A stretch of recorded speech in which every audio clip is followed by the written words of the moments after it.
this week's Ask Master Mom, we take our direction and our questions straight from the kids. Master Mom Amanda Olson from Olson's Martial Arts Academy here with a question and, more importantly, the answer. Always good to have you on the show. Thank you. Sometimes there's not just that direct answer. It's this great discussion and conversation, and that's really what we have, I think, today. Right. Talking about when your child recognizes that somebody's different, how do you handle that in public? How do you teach them to be kind and curious instead of showing fear or pity for somebody that's different from them? And that's an important conversation you have to have really with your child at a young age, because I think you all kind of see that moment. And as a parent, we see it in their eyes. We know something's coming and we're trying to...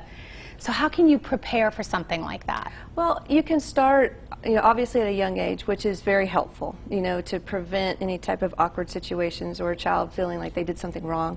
But you can also talk about it at any age, if you haven't had that conversation before, to help your teenagers in that situation.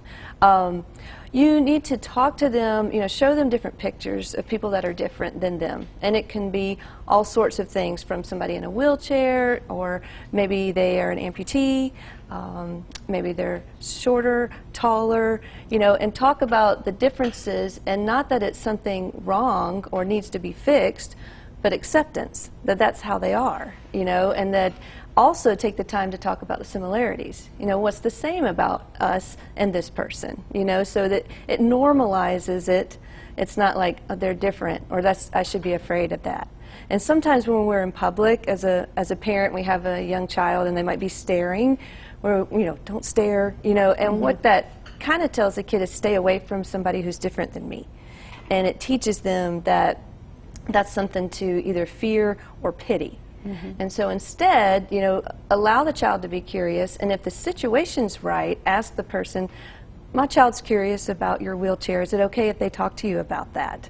It's not always going to be the right situation for that, but I think most people are going to be open to educating and helping others understand, especially children.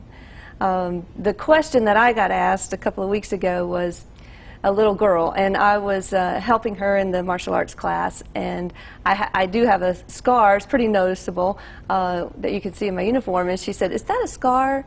And I said, "Well, yes, it is." And she looked at it, and then she pulled up her sleeve and said, "I have one too," and just smiled. And I thought that acceptance, and that, hey, we're the same, we have something alike, even though somebody else maybe look at that as a negative moment, it was a very positive moment for me and for her.